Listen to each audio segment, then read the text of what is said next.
Should I sell my house now before prices crash or wait for the next big real estate boom? This comes from Yahoo Finance, which I know we've referenced a couple times. This came out Wednesday, August 10th from Chris Clark.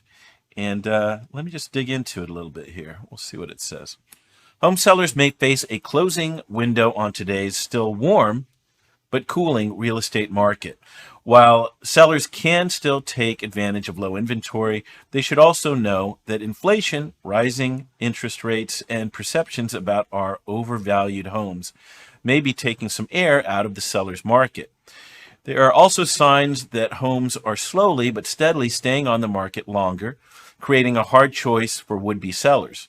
Do you bet that your local market remains enough in demand and lures other or over asking price offers, or do you hold tight and wait for the next big wave up?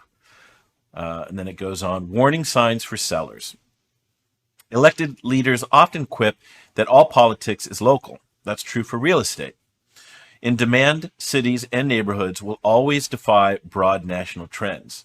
Things like quality schools, livability, and access to cultural amenities will always help home sellers get top dollar. But recent numbers are hard to ignore.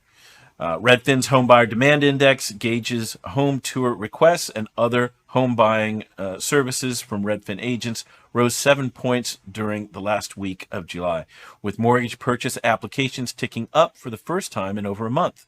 But Redfin also said the improvements so far aren't leading to sales. I have another opinion on that. But the organization said pending sales fell in July and new listings fell 11%, the largest drop since June 2020. More pessimistic numbers were offered recently by Fannie Mae, whose home purchase sentiment index dropped to its lowest level since 2011. Fannie Mae said consumers are pessimistic about home buying conditions and that the percentage of consumers who believe it's a good time to sell also fell. Still, it's a good time to sell.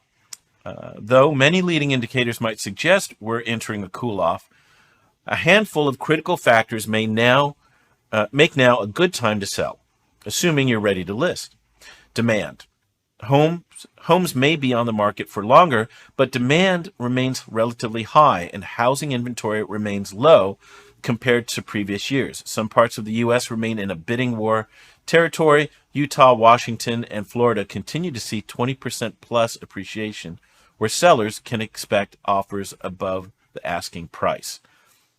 All cash. If you live in a low inventory market and buyers outnumber properties, sellers can expect to cash in, sometimes literally. The all cash offer market is hot right now, which is great news for sellers because cash offers typically speed up the path towards closing. And then rising rates. Though the Federal Reserve's moves to raise interest rates can work against sellers, higher rates mean bigger monthly mortgages. Looming hikes will likely prompt some buyers to lock the rates in now before the Fed's next expected move. The average rate on a 30-year fixed mortgage is now around 5.35%, significantly higher than a year ago when rates hovered just above 3%. And then it gives another balanced approach here. A good time to wait. There are good reasons to sell, but there are just as many to hold tight. Your own plan. What happens if your home sells quickly? Do you have a plan for the proceeds from the sale? Do you need to begin the hunt for your new space? Your new mortgage. If you're selling because you need a bigger home, that leap up may be unworkable, especially if you're looking in a popular neighborhood or city.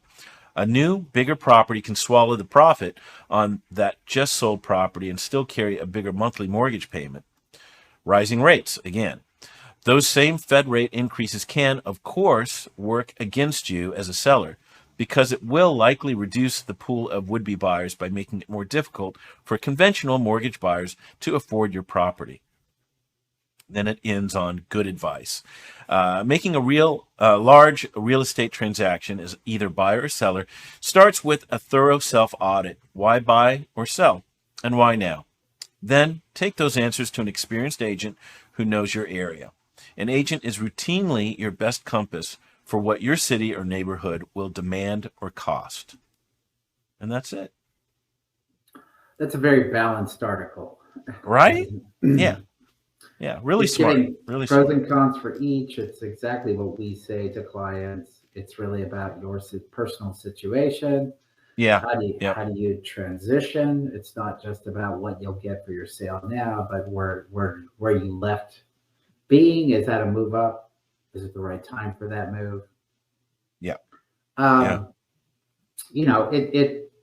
So I think the pushback you were getting, and this doesn't Mm-hmm. mention different price points, but I remember going through this even a couple of years ago, Mm-hmm. where you get different pressure at different price points in a market. Um, and they just try to like lump the whole market, and they'll pull out like super high end, multi-million isn't even super high end these days, but like 5 million plus, they'll say that's the luxury market, and they might categorize that separately from the general market. Right. But I think there's more categories now. I think there is the entry market, and in our area, that's, gosh, maybe at the low end in the range of 700. You might dip below that, but up to like a million one. Um, and then you move into that million and then million one plus up to 2 million. 2 million is much more Yeah. common. And those Yeah. markets will move. I would say anything, and it's been our experience lately, anything at a million or less is still extremely hot, moving really fast, and getting multiple offers. Yep. Period. No Right. matter Well, what. we've seen at open houses recently the flood when something is Yeah, underpriced. They all come, and it's absolutely. usually under a million. So Yeah. it's there. That market is super busy. You move up into the like low million range, maybe it's the 1.1 to 1.4, maybe 1.3 in our general area. That's slowed a little. Maybe it's not as many Mm-hmm. offers, but those are still multiple offers. You get above 1.4, 1.5, and that's where you're seeing a little more impact, in my opinion. Mm-hmm. Just again, a Mm-hmm. little slower, a little less volume of sales. I see. Doesn't mean lower price, because you'll see as we go through stuff today, there's still things that are selling way over, but there are some things Mm-hmm. selling under. There's still price reductions happening. Again, a little more balanced. So the different categories of price points, be aware of that. So that's the conversation. That article also, which we always say it, maybe it's self fulfilling, but talk to an Mm-hmm. agent. The agent is the one that should be putting all the pieces together in a single conversation. And then you Yep. can go explore all those individual elements, but you have to understand all the elements related to the sale for you to make a good decision on whether it's the right Yeah. time. Yeah.